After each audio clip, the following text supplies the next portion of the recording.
ఎర్ర సముద్రమునొద్ద నుండి బయలుదేరి సీను అరణ్యమందు దిగిరి.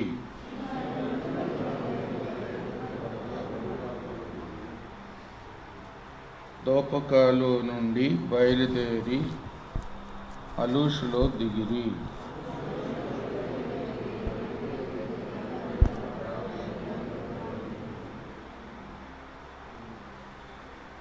రెఫీదీంలో నుండి బయలుదేరి సీనాయి అరణ్యమందు దిగిరి.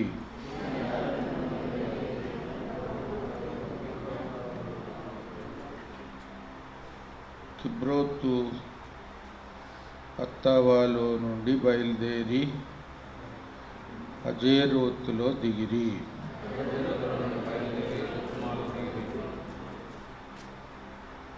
రిత్మాలో నుండి బయలుదేరి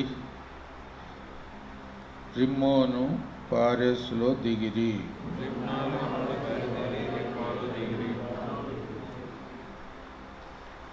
లిబ్నాలో నుండి బయలుదేరి రిసాలో దిగిరి.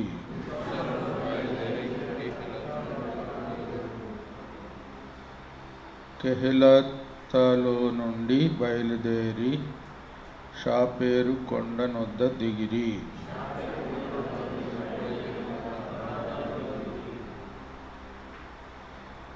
అరాదాలో నుండి బయలుదేరి మకేలోతులో దిగిరి.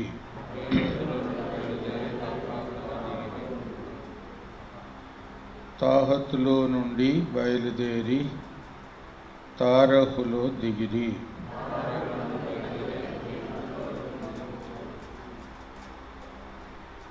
మిత్కాలో నుండి బయలుదేరి అష్మోనులో దిగిరి.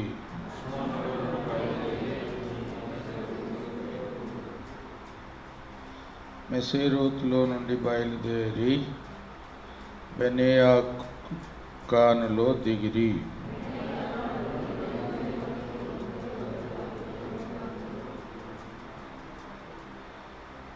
హోర్ హగిద్గాలో నుండి బయలుదేరి యోద్బాతాలో దిగిరి.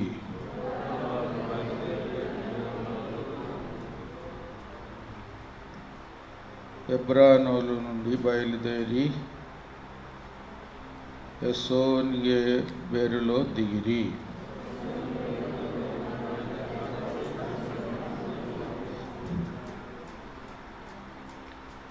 కాదేష్లో నుండి బయలుదేరి ఎదోము దేశం కడనున్న హోరు కొండ దగ్గర దిగిరి.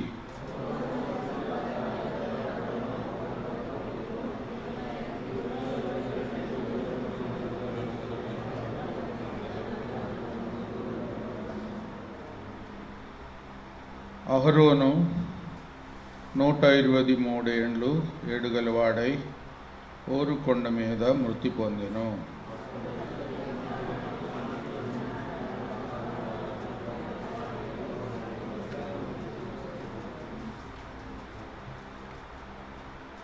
వారు హోరు కొండ నుండి బయలుదేరి సల్మానాలులో దిగిరి.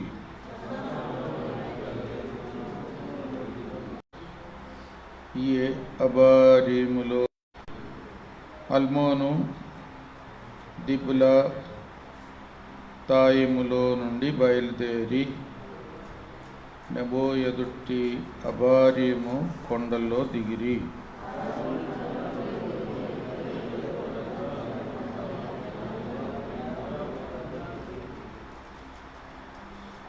వారు మోయాబు మైదానంలో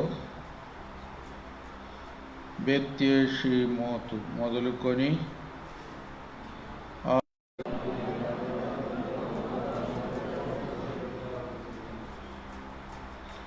నీవు ఇశ్రాయేలుతో ఇట్లనము, మీరు యొర్దానును దాటి కనాను దేశమును చేరిన తర్వాత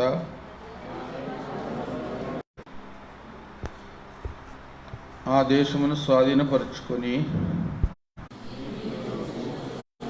వారు మీ కన్నులలో ముండ్లుగాను మీ ప్రక్కలలో శూలములుగాను ఉండి మీరు నివసించే దేశంలో మిమ్మల్ని బాధ పెట్టెదరు.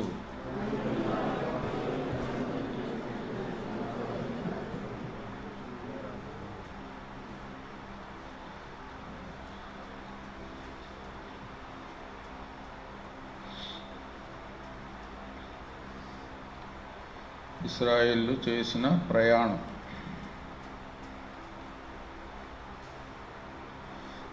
దేవుడే రాయమన్నాడు.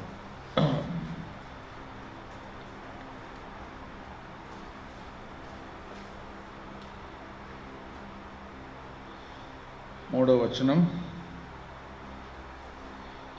మొదటి నెల 15వ దినమున వారు రామెసేసులో నుండి ప్రయాణమై పస్కా పండుగకు మరునాడు వారి మధ్యను యెహోవా హతం చేసిన తొలిచూలుల నందరినీ ఐగుప్తీయులు పాతి పెట్టుచుండగా ఇశ్రాయేలు ఐగుప్తీయులందరి కన్నుల ఎదుట జయోత్సాహముతో బయలుదేరి వచ్చేది.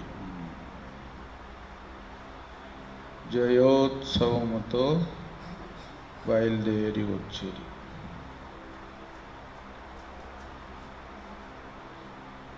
కాబట్టి ప్రభు గొప్ప విజయము ఐగుప్తీయుల మీద, ఐగుప్తు దేవతల మీద, శకులగానుల మీద, ప్రజల మీద, ఫరో మీద దేవుడు ఇశ్రాయేలుకి ఇచ్చాడు. అది వారి చరిత్రలో మరచిపోలేని సంఘటన.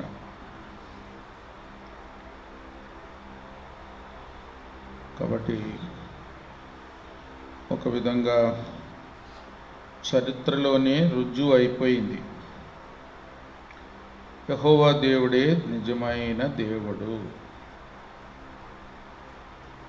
ఆ దేవునికి దేశమంతా కూడా ఎంత ఎదురాడినా,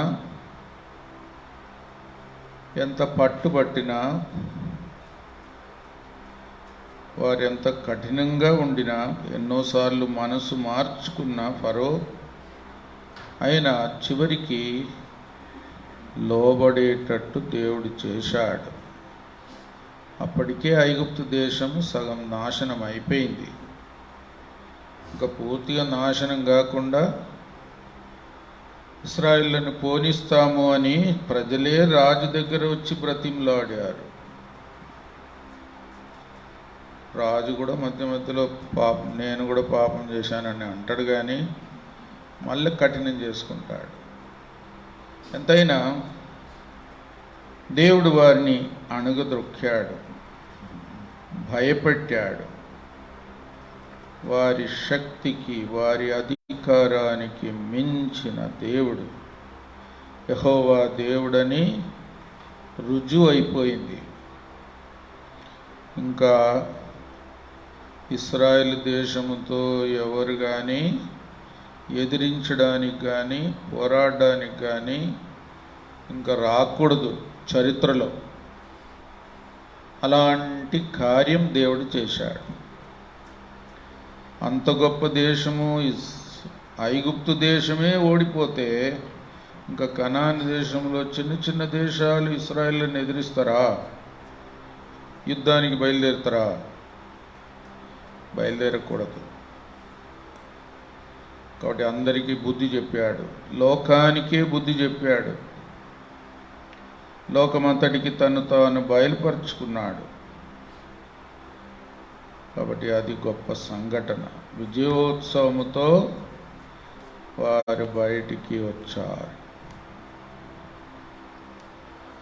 చరిత్రలో దేవుడు ఎవరో నిరూపించుకున్నాడు. నిజమైన దేవుడు ఎవరో లోకమంతటికి బయలుపరుచుకున్నాడు. ఇంకా లోకంలో ఎవరైనా యెహోవా దేవుని నమ్మకపోతే వారే తప్పులో పడతారు. అయినా లోకానికి ఇంకా బుద్ధి రాలేదు. ఎప్పుడు వస్తుందో ఏమో, బుద్ధి వచ్చేటట్టు ప్రార్థన చేయండి. యెహోవా దేవునితో కొట్లాడి వారందరికీ బుద్ధి వచ్చేటట్టు చేయండి, నశించకుండా. తర్వాత వీళ్ళ ప్రయాణం, వీళ్ళ బయటికి రావడం కూడా పస్కా పండుగ మరుసటి దినం వారు బయలుదేరారు. ఇంకో మాట, ఐగుప్తీయులు తొలిచూలందరినీ పాతి పెట్టుచుండగా బయలుదేరారు. పెద్ద దెబ్బ కొట్టాడు దేవుడు. కాబట్టి పస్కా పశువు యొక్క రక్తము ద్వారానే వారికి విడుదల పూర్తిగా వచ్చింది అనేది కూడా ఒక గుర్తింపు. ఎన్ని అద్భుతాలు చేసినా, భక్సింగ్ గారు చెప్పేవారు, ఎన్ని అద్భుతాలు చేసినా, ఎన్ని తెగులు రప్పించినా ఇశ్రాయేలుకు విడుదల రాలేదు. కానీ పస్కా పశువు యొక్క రక్తము ద్వారా విడుదల వచ్చింది. అదే చివరి సూచన. ఆ రక్తం ద్వారా ఇశ్రాయేలేమో సంహార దూత నుండి కాపాడబడ్డారు, ఐగుప్తీయుల మీదనేమో మరణం వచ్చింది. దానికి వారు భయపడిపోయారు. ఇంకా ఫరో కుమారుడు కూడా చనిపోతే ఇంకేమన్నా ఉందా? ప్రతి ఇంట్లో ఏడుపే. ఒక దేశమంతా ఆ రాత్రి ఏడ్చారు అంటే ఎట్లుంటుందో. ఈ హైదరాబాద్ పట్టణస్థులందరూ ఒక రాత్రి ఏడుస్తే ఎట్లుంటుందో. ఇంకా మైకేం అవసరం ఉండదు.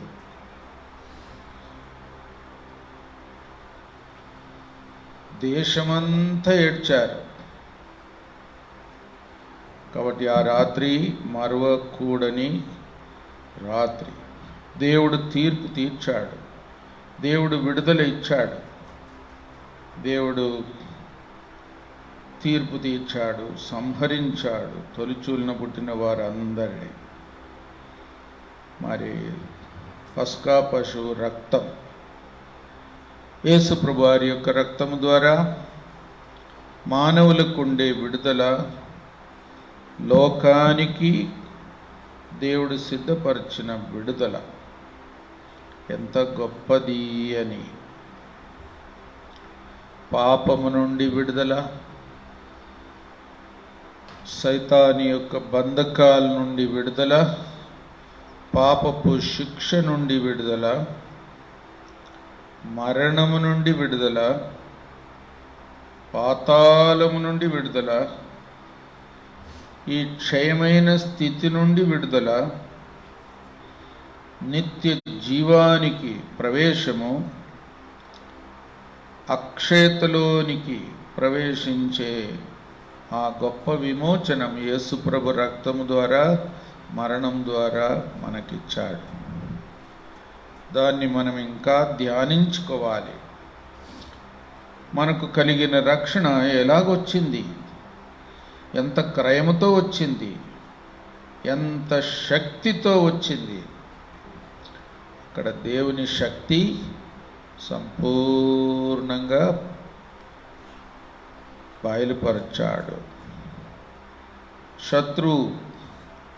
శత్రువును దేవుడు ఎట్లా అణిచేశాడు, శత్రు ఆయుధాలు కూడా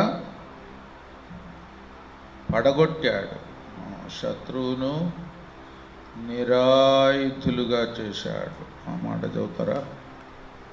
నిరాయుధులుగా అంటే వాని ఆయుధాలన్నీ పడిపోయినాయి. కొలోసి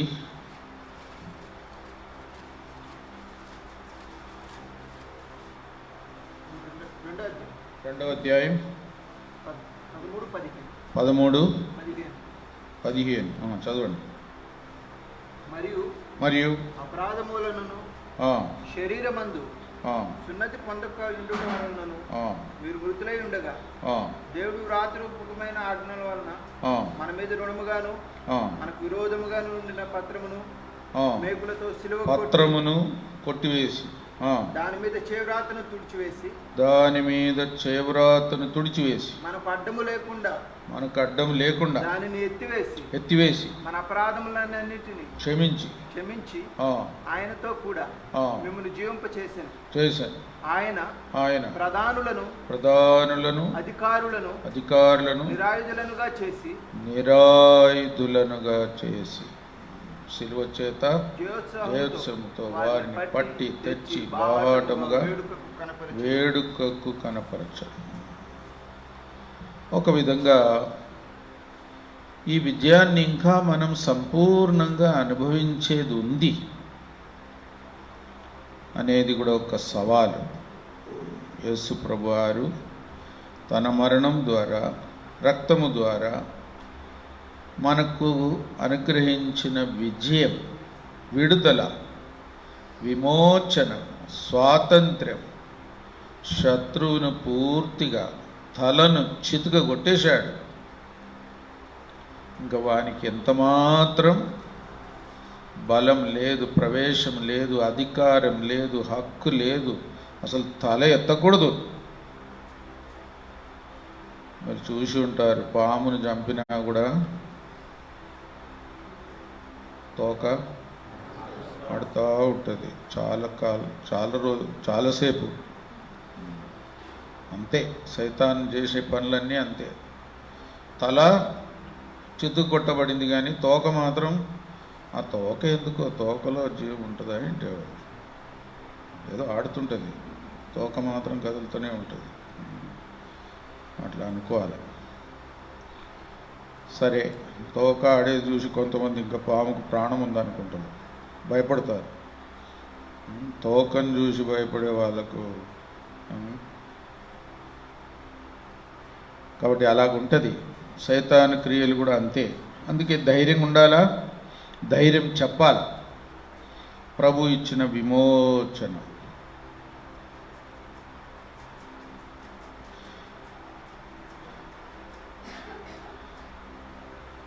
ఫరో యొక్క రాజ్యము నుండి, పూర్తిగా అధికారము నుండి బయటికి రావడం,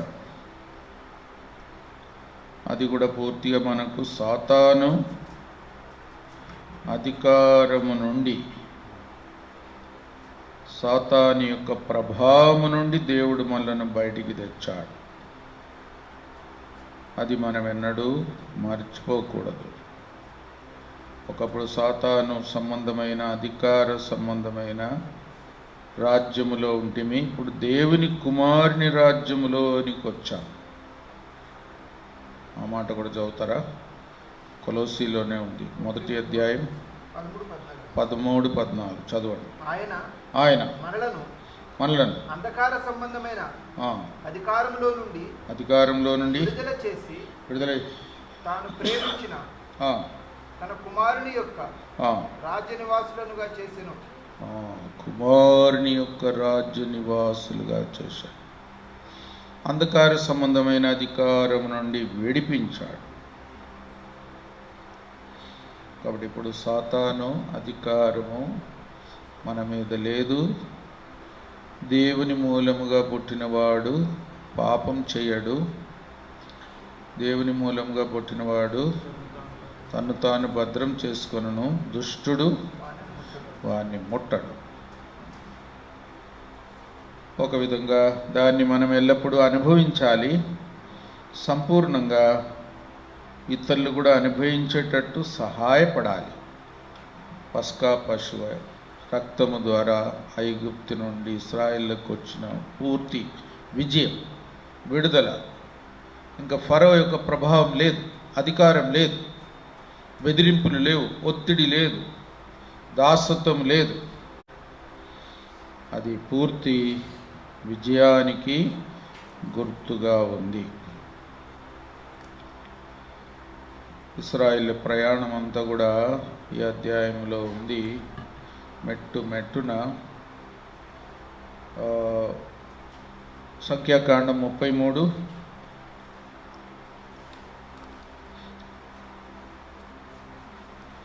8వ వచనం ఎవరైనా చదవండి. 8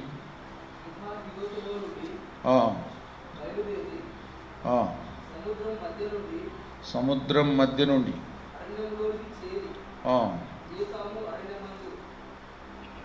ఆ, మూడు దిగుల ప్రయాణం చేసి ఆ, మారాలో దిగిరి. ఆ. సముద్రము మధ్య నుండి అంటే ఎర్ర సముద్రం.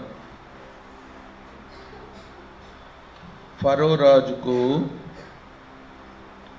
తొలిచూలిన పుట్టిన వారందరూ చనిపోవడము ఒక దెబ్బ, ఐగుప్తు మీదంతా తెగులు రావడం, ఐగుప్తు దేశమంతా నాశనం కావడం.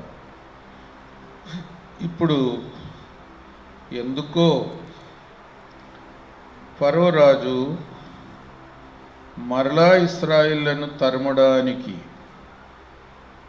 హృదయం కఠినం చేసుకున్నాడు. ఎంత బుద్ధిహీనమైన పని! వారు సముద్రంలో ఇరుక్కుపోయారు,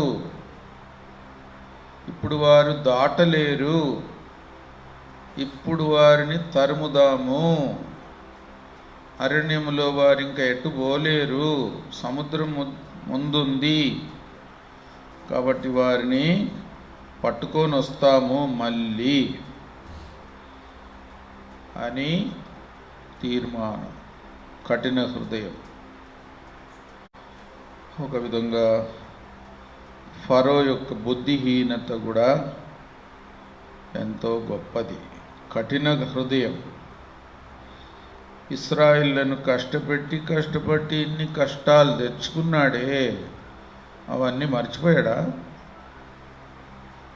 కొడుకు సమాధి అయిపోయింది, మళ్ళీ జ్ఞాపకార్థ కూడిక అయిందో లేదో, కాలేదనుకుంటా. అప్పుడే మళ్ళీ బయలుదేరాడు. కాబట్టి సైతాను మొండివాడు.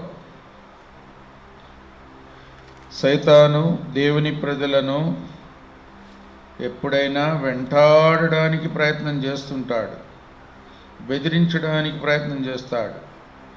అది కూడా వాని బుద్ధిహీనతనే. ఎందుకంటే ఎర్ర సముద్రంలో దేవుడు చేసిన అద్భుత కార్యం అది కూడా ఒక గొప్ప జ్ఞాపకార్థమైన కార్యం. అది దేనికి గుర్తు? ఎర్ర సముద్రం దాటడం దేనికి గుర్తు? బాప్టిస్మం. చదవండి, 1 కొరింథీ 10వ అధ్యాయం. సహోదరులారా, ఎన్నో వచనం? 3. 1 కొరింథీ 10 ఎంత? 5. చదవండి. అందరూ మోషేను బట్టి మేఘములోను సముద్రములోను బాప్తిస్మము పొందిరి. బాప్టిస్మము పొందిరి.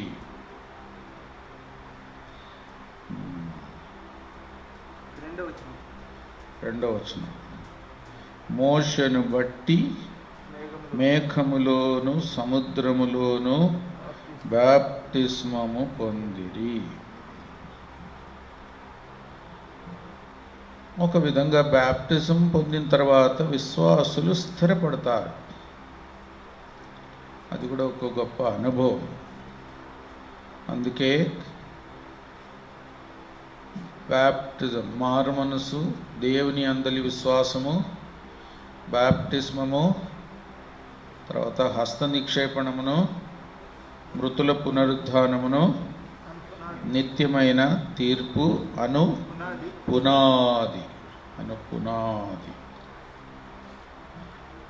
ఒక విధంగా బాప్టిజం తీసుకున్న తర్వాత వారి బల్లలో కూడా పాలు పొందొచ్చు అని మనం కూడా వారికి ఆలోచన ఇస్తుంటాం. ఎందుకంటే వారి రక్షణను గురించిన కొంత నిశ్చయిత ఉంటుంది. అప్పుడు బల్లలో పాలు పొందితే ఒక విధంగా అన్నిట్లో పాలు పొందొచ్చు. రక్షణ పొంది బాప్టిజం కూడా తీసుకుంటే ఒక విశ్వాసి స్థిరపడినట్టు. అట్లా మనం కూడా సలహా ఇస్తుంటాం. ఎంతైనా ఎర్ర సముద్రం దాటిన సందర్భం, ఫరో యొక్క గర్వమంతా అణగదొక్కిన సందర్భం. ఒక విధంగా చెప్పాలంటే ఫరో యొక్క బలం కూడా పూర్తిగా పోయింది. రథాలన్నీ పోయినాయి, గుర్రాలు కూడా పోయినాయి, ఒక్కడు బతకలేదు. అందరూ శవాలుగా ఎర్ర సముద్రంలో తేలారు సైన్యమంతా. ఇంకా మళ్ళీ ఎవరైనా ఫరోకు చెప్తే ఇశ్రాయేలీయులు ఎర్ర సముద్రం దాటారు, మళ్ళీ పోయి వారిని తరుముదాం పోదామా అంటే ఫరో ఏమంటాడో, అమ్మో ఇంకా వద్దులే ఇప్పుడు సరిపోయింది. దేవుడు కొట్టిన దెబ్బ ఒకవేళ ఇప్పుడు సరిపోయిందని అంటాడు అనుకుంటా. సరిపోయింది. గుర్రాలు కూడా లేవు, రథాలు కూడా లేవు, అస్సలు సైన్యం అంతా పోయింది, ఇంకా ఇశ్రాయేలుని తరమడం పొరపాటే అని అంటాడు. తప్పకుండా అనవలసిందే. కాబట్టి ఎర్ర సముద్రం దాటడం అద్భుతమైన సంఘటన. కాబట్టి దేవుడు యేసు ప్రభు మరణ భూస్థాపన పునరుత్థానములో మనలను పాలివారుగా చేసి మనలను ఒక విధంగా సంపూర్ణంగా లోకములో విజయశాలులుగా జీవించడానికి ఒక మార్గం చేశాడు. నేను క్రీస్తుతో కూడా సిలువ వేయబడి ఉన్నాను. ఇప్పుడు జీవించినది నేను కాదు, క్రీస్తే నాయందు జీవించున్నాడు. ఇప్పుడు నేను జీవించున్న జీవితము నన్ను ప్రేమించి నా కొరకు తన్ను తాను అప్పగించుకొనిన దేవుని కుమారుని అందలి విశ్వాసము మూలముగా జీవించుచున్నాను. బా, ఆ అనుభవం ఎంతో గొప్పది. ఆ ధన్యత, ఆ ప్రభువుతో ఉండే ఐక్యత, ఇంకా శత్రువును బెదిరించడానికి, ఇప్పుడు శత్రువు మనల్ని బెదిరించడం కాదు, మనం శత్రువును బెదిరించాలి. కొంతమంది దెయ్యాలు భయపెట్టిస్తున్నాయంటే కొన్నిసార్లు మేము చెప్తుంటాం, దెయ్యం మిమ్మల్ని భయపెట్టడం కాదు, మీరు దెయ్యాన్ని భయపెట్టాల. పో యేసు ప్రభు నామమున అని చెప్పాల. అట్లా ఉండాలి. ప్రభువులో ఉండి మనం స్వయంతో జీవించకుండా క్రీస్తే మన యందు జీవించి ప్రభు ప్రేమను బట్టి సంపూర్ణంగా సమర్పించబడిన సిలువ వేయబడిన జీవితం, అదే మనకు ధన్యత. కాబట్టి ఎర్ర సముద్రం, నేను జీవించుచున్నాను అని కూడా ఉండకూడదు. నేను జీవించటం లేదు, నేను సిలువ వేయబడ్డాను. వా, సిలువ వేయబడ్డారా? క్రీస్తే నాయందు జీవించుచున్నాడు. క్రీస్తు ప్రేమను బట్టి జీవించుచున్నాను. అదొక్కటే నాకు ఆధారం, ఇంకేమీ లేదు ఆధారం. నా జీవితానికి ఆధారం దేవుని కుమారుడు నన్ను ప్రేమించి తన్ను తాను నా కొరకు అప్పగించుకున్నాడు. ఎంత ధన్యకరమైన జీవితం అది. కాబట్టి అలాగుండాలి. అప్పుడు సాతాను మనకు భయపడతాడు. ఆ విధంగా మన జీవితం ఉండాలి. ఇశ్రాయేలు యొక్క ప్రయాణం, అనేక పర్యాయాలు జరిగిన సంఘటనలు కూడా బైబిల్లో ఉంది. ఒక్కొక్క పేరు దాన్ని ఆ స్థలం కూడా మనకు గుర్తు చేస్తూ ఉంది. 8వ వచనం, సంఖ్యాకాండం 33, 8వ వచనం.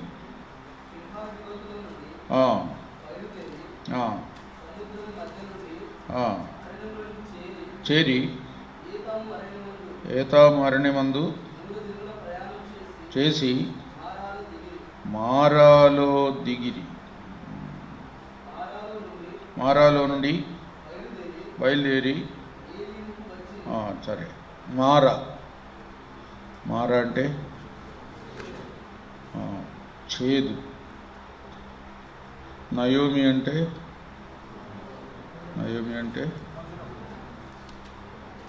మధురం. నయోమి అన్నది ఇంకా నన్ను నయోమి అని పిలువవద్దు, ఏమని పిలవాలా? నా పేరు మార్చుకున్నాను అంటే బ్యాప్సన్ తీసుకుందేమో. ఎందుకంటే చాలా దుఃఖముతో తిరిగి వచ్చింది, పుట్టి చేతులతో తిరిగి వచ్చింది. భర్త లేడు, కుమారులు లేరు, ఒక్క కోడలు వచ్చింది. ఆమెను కూడా వెళ్ళిపోమంటే ఆమె ఎందుకో వచ్చింది. ఇప్పుడు ఆమెకు పెళ్లి చేయాల.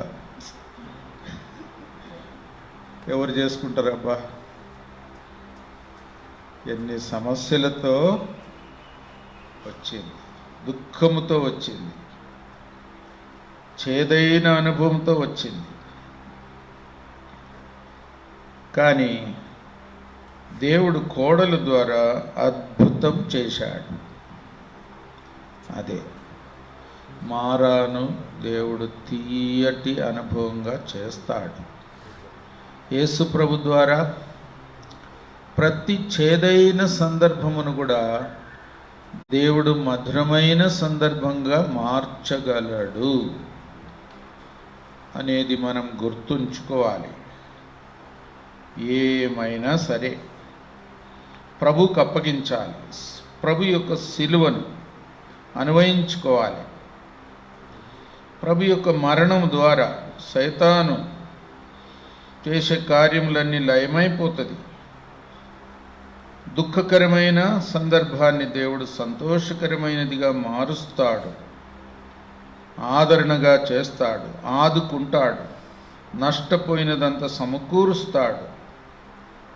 అందుకే మారాలో నేలు చేదుగా ఉన్నప్పుడు ఒక చెట్టు చూపెట్టి ఆ చెట్టు నరికి ఆ నీళ్ళలో వేయమన్నారు. అంతే, ఆ నీళ్ళు తీయగా మారింది. కాబట్టి యేసు ప్రభు వారి యొక్క శిలువ ద్వారా, ప్రభు యొక్క శిలువ అన్వయింపు ద్వారా చేదైన అనుభవాలు తీయటి అనుభవంగా దేవుడు చేస్తాడు. అది కూడా మనం అభ్యసించాలి. మనకు కష్టంగా అనిపించేది అంతటినీ ప్రభు చేతికి అప్పగించాలి. ప్రభు శిలువ విజయం ద్వారా ఆ పరిస్థితిని మార్చుమని అడగాల. దేవుడు మనలను ఆదరిస్తాడు, సమకూరుస్తాడు. నయోమి కుటుంబం ఎంతగా సమకూర్చబడిందో చూడండి. నయోమి కుటుంబము ఒక ధనవంతమైన కుటుంబంగా మారింది. పిల్లలు, ఆ తర్వాత రాజైన దావీదు అదే కుటుంబం, ఆ తర్వాత రాజుల రాజు అదే కుటుంబంలో జన్మించాడు. యేసు ప్రభు యొక్క వంశావళిగా మారింది నయోమి కుటుంబం. ఎంత ధన్యత! కాబట్టి దేవుడు చేసే కార్యాలు అలాగుంటాయి. అందుకే మనం ప్రభు యొక్క శిలువను అన్వయించుకోవాలి. సాతాను క్రియలను లయపరచడానికి, నష్టపోయినది సమకూర్చుకోవడానికి, దుఃఖకరమైన నిరుత్సాహకరమైన పరిస్థితి నుండి కూడా పైకి లేవనెత్తబడ్డానికి ప్రభు యొక్క శిలువను మనం అన్వయించుకోవాలి. ఇప్పుడు 9వ వచనం, 33 సంఖ్యాకాండం. ఏలీములో 12 నీటి బుగ్గలను 70 ఈత చెట్లును ఉండే. అక్కడ దిగి 12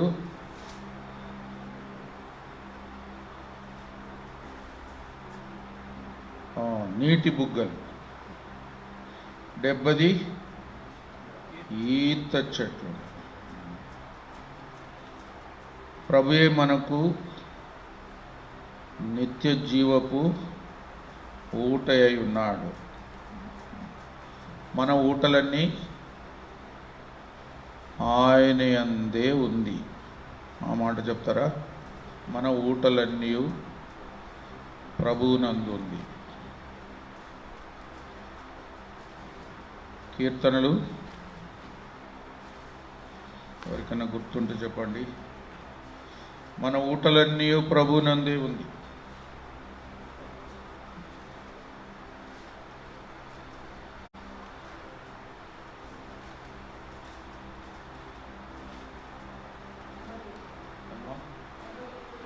ఆ? 87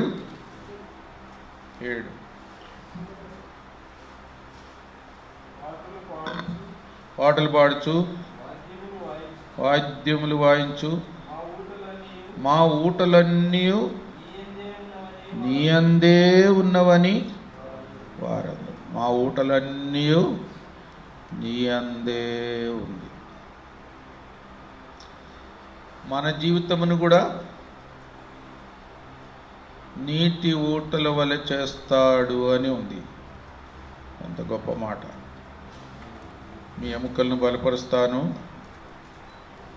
మీరు నీరు కట్టిన తోట వలెను ఉబుకుచుండు ఊట వలెను ఉందురు. యెషయా 58:11. సరే, దేవుని కార్యాలు, దేవుని ఆధారంగా ఉండే స్థితి ఎంత ధన్యత. బట్ దేవుణ్ణి ఎల్లప్పుడూ ఆధారంగా చేసుకోవాలి. ఆయనను ఆశ్రయించడం పూర్తిగా. ఏది ఆధారం కనబడకుండా ఉండే స్థితి కూడా మంచిది. ఏమంటారు? మంచిదా చెడ్డదా? ఎవరు మనకు సహాయానికి ఉండకూడదు. ఉన్నారంటే వాళ్ళ మీద ఆధారపడతారు. ఎవరు ఉండకూడదు. అప్పుడు దేవుని మీద ఆధారపడతాం. అది దేవునికి ఎంతో ఇష్టం. ఊట అంటే అట్లనే లోపటి నుండి ఉబుక్కుంటూ వస్తుంది. దేవుని సహాయం అలాగుంటుంది. దాని మీద ఆధారపడడం గొప్ప ధన్యత. ఇంకా ఈత చెట్లు అంటే అరణ్యములో ఇసుకలో నీళ్లు లేని స్థలంలో పెరుగుతుంది. పెరిగి మంచి తీయటి పండ్లు కూడా ఇస్తుంది. అద్భుతం.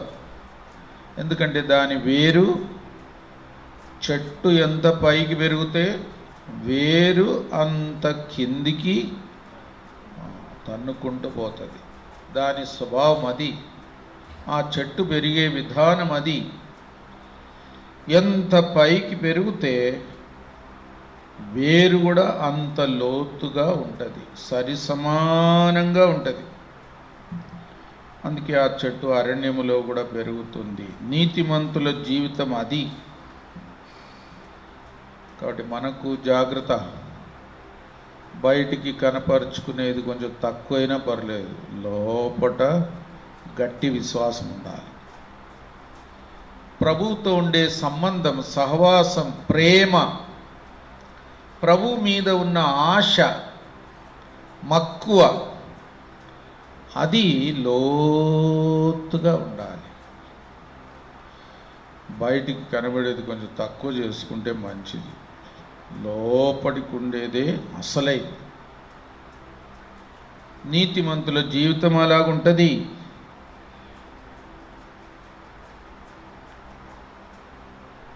తర్వాత రఫీడిం 14 33-14. త్రాగుటకు నీళ్లు లేకపోయింది. రఫీదీం బండ కొట్టబడిన సందర్భం.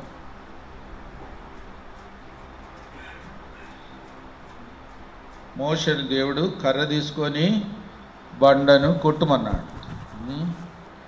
బండను కొడితే కర్ర ఇరిగింది. అంతేనా?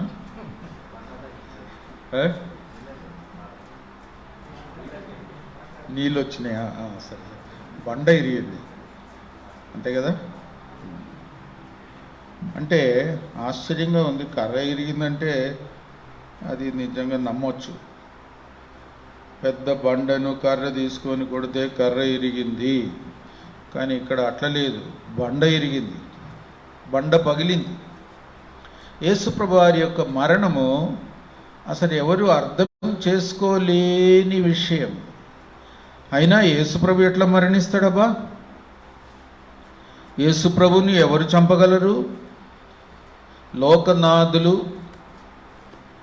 మహిమా స్వరూప్యకు ప్రభు అని ఎరుగక, చెప్పండి, ఆయనను సిలువ వేసి, లేకపోతే వాళ్ళకు ధైర్యం కూడా ఉండేది కాదు. యేసు ప్రభు చేతులకు మేకులు కొట్టమంటే ఎవరైనా కొడతారు? ఆ చేతులే కదా నిన్ను సృష్టించింది, ఆ చేతులే కదా లోకమంతటిని చేసింది. కాబట్టి తెలియక చేశారు, తెలియక చేసేటట్టు దేవుడు చేశాడు. యేసు ప్రభు దానికి అనుమతించాడు. యేసు ప్రభు చంపబడనిచ్చాడు, చనిపోవడానికి ఇష్టపడ్డాడు. అయినా ఎట్లా చనిపోతాడబ్బా? అందుకే మోషే, ఇంకెవరు, ఏలియా యేసు ప్రభు యొక్క నిర్గమమును గూర్చి మాట్లాడుటకు రూపాంతరం పొందిన కొండ మీద ఆయనతో ప్రత్యక్షమైనారు. అర్థం కాని విషయం. దేవుడు ఎట్లా చనిపోతాడబ్బా? పాపం లేని వ్యక్తి మరణానికి ఎట్లా, మరణంలో నుండి ఎట్లా వెళ్తాడు?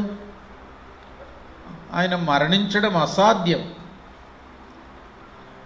కానీ యేసు ప్రభు ఇష్టపడ్డాడు. ప్రతి మానవుని కొరకు యేసు ప్రభు వారి మరణమును ఏం చేశాడు? రుచి చూచాడు, రుచి చూచాడు. ఆయన ప్రాణం, ఆయన శరీరమును వదిలిపెట్టి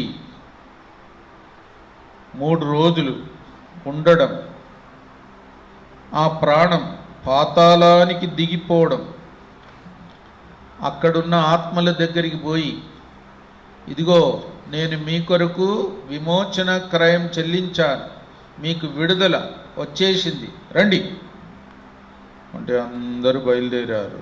ఎవరు? నీతిమంతులు. వారిని తీసుకొని పరలోకానికి వెళ్ళాడు.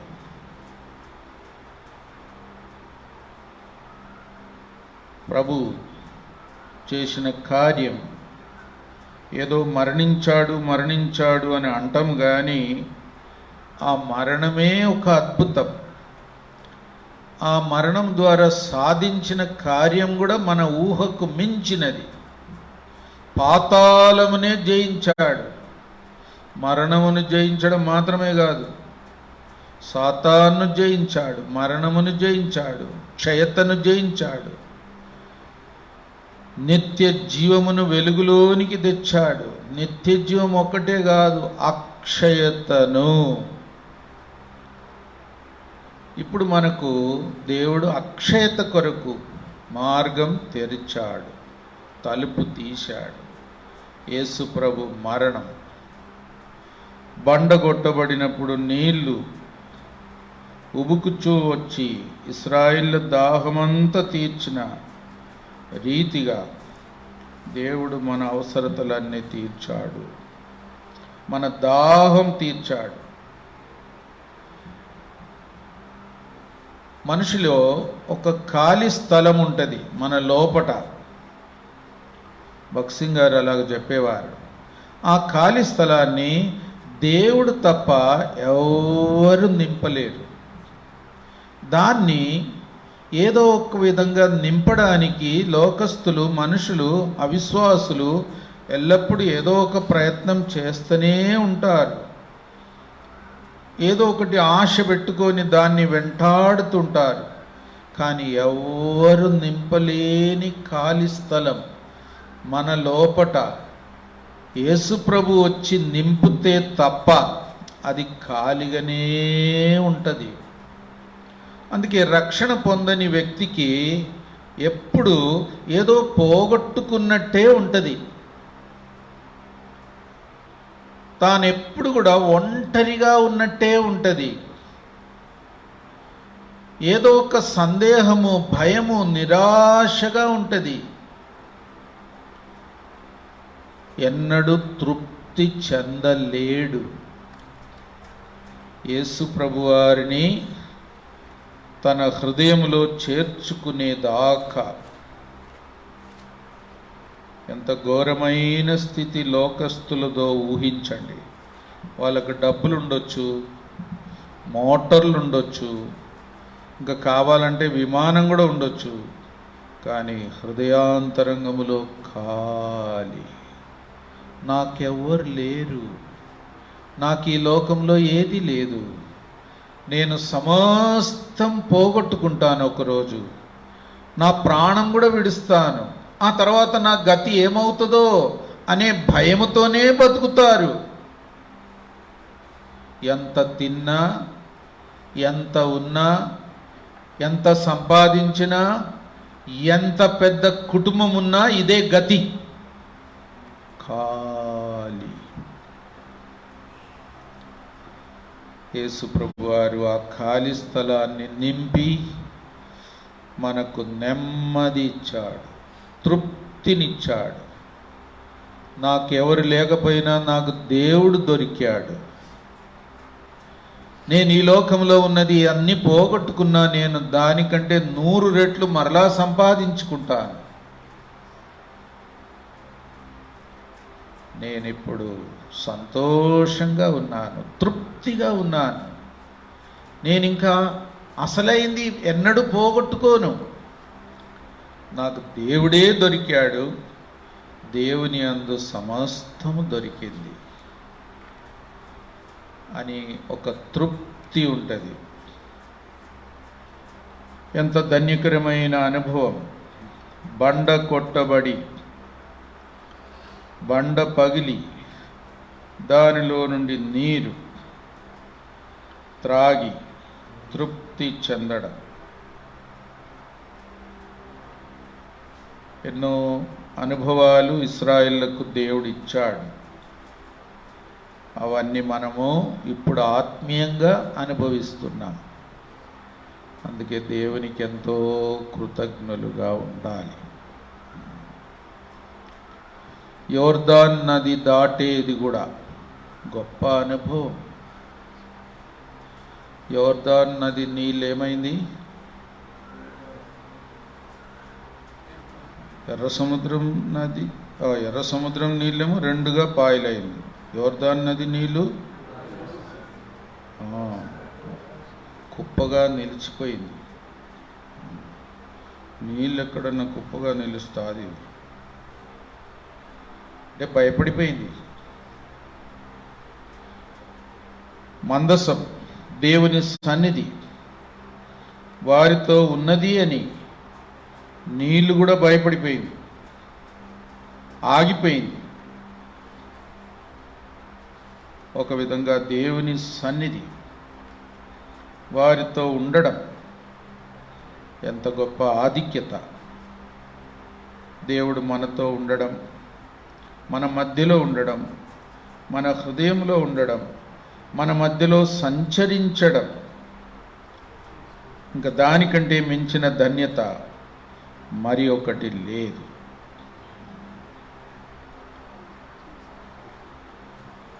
యోసేపుని ఎన్ని కష్టాలు పెట్టారు, కానీ ఏం రాయబడి ఉంది? యోసేపుతో ఎవరున్నారు? దేవుడున్నాడు. తాను చేసే పనులన్నిటినీ దేవుడు సఫలపరిచేది, ఆశీర్వదించేది, అభివృద్ధిపరిచేది తన యజమానుడు చూశాడు, జైలు అధికారి చూశాడు, ఇంకా ఫరో కూడా చూశాడు. ఇతనిలో ఉన్న ఆత్మ వేరు. ఎవరేం చేయగలరు? దేవుడు ఆయనకు తోడుగా ఉన్నాడు. ఎంత గొప్ప ఆశీర్వాదం. మన ఆశీర్వాదం కూడా అంతే. ప్రభు మనకు తోడు చాలు. అన్ని పరిస్థితుల్లో. అదే మనకు ధన్యత.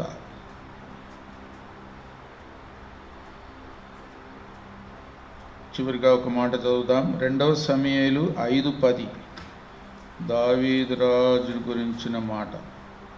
2 సమూయేలు 5:10 దావీదు అంతకంతకు వర్ధిల్లెను, సైన్యములకు అధిపతియగు యెహోవా అతనికి తోడుగా ఉండెను. దావీదు అంతకంతకు క్షీణించిపోయాను అంటే మనకు అర్థమవుతుంది. ఎందుకంటే చాలా కష్టంలో ఉన్నాడు, ఎవరు ఆయనను అంతగా గౌరవించటం లేదు. ఇంకా ఉన్న రాజు కూడా పగబట్టాడు, చంపజూతున్నాడు. అయినా గొర్రెల కాపరి ఏం చేస్తాడు? మళ్ళీ పోయి గొర్రెలు చూసుకోవడం మంచిది. ఎవరైనా అనొచ్చు, కానీ సైన్యములకు అధిపతియగు యెహోవా అతనికి తోడుగా ఉన్నాడు. అందుకే దావీదు అంతకంతకు వర్ధిల్లుచుండే. ఆత్మీయ జీవితం, తన సాక్ష్యం, తన విశ్వాసపు ప్రతిఫలం, తాను దేవుడు ఏర్పరచుకున్న ఉద్దేశం ఎక్కడ తారుమారు కాలేదు. దేవుణ్ణి దావీదు వదలలేదు, దేవుడు కూడా దావీదును వదలలేదు. అంతే. యోర్దాను నది దాటడం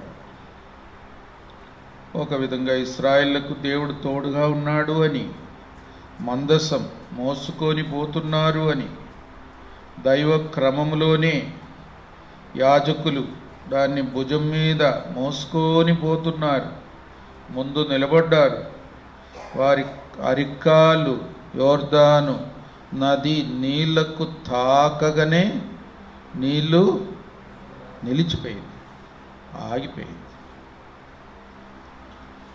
కాబట్టి ఎంత గొప్ప కార్యం దేవుడు చేశాడు. దేవుడు మనకు తోడు, అది గొప్ప ఆశించగలిగిన అనుభవం. ఇంకా దేనికంటే కూడా దేవుడు నాకు తోడుగా ఉంటే చాలు. దేవుడు నాకు తోడుగా లేకపోతే ఏమున్నా, ఎంతున్నా, ఎవరున్నా అంత సున్నా.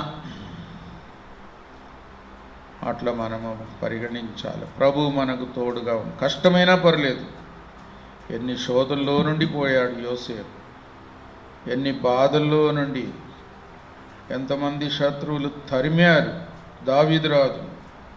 అయినా యెహోవా తోడుగా ఉన్నందుకు ధన్యుడయ్యాడు, అభివృద్ధి చెందాడు, కాపాడబడ్డాడు, హెచ్చించబడ్డాడు.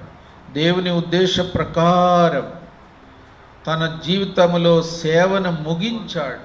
ఎంత ధన్యుడు! దేవుని సంకల్పము చొప్పున దావీదు చెప్పండి తన తరం వారికి సేవ చేసి నిద్రించాడు. ఎంత ధన్యుడయ్యాడు! మనం కూడా అలాగా అవుదుముగాక. దేవుడు మనకు సహాయపడనుగాక. లోకంలో మనుషులకు ఉండే అవసరత ఇదే. వారికి దేవుడు తోడుగా ఉండాలి. లోకము నుండి, సైతాన్ నుండి వారికి విడుదల కావాలి. యేసు ప్రభు బండవలే చీల్చబడ్డాడు అని నమ్మకం వారికి రావాలి. వారి ఆత్మకు తృప్తి కలగాలంటే దేవుడు వారి హృదయంలో ఉండాలి. అదొకటే మార్గం. కాబట్టి లోకంలో ఉండే ప్రజల యొక్క అవసరత ఇప్పుడు మనకు అర్థమైంది. వారి కొరకు మనం అలాగ ప్రార్థన చేస్తాము. ఏదో కరోనా వైరస్ వచ్చి కష్టపడుతున్నారు, నిజమే. దానికంటే పెద్ద కష్టం ఇంకా ఉంది వారి జీవితంలో. ఇంకా ఘోరమైన కష్టము ఎదుర్కోబోతున్నారు. ఒకవేళ రక్షణ పొందకుండా చనిపోతే అది మనం ఊహించలేము.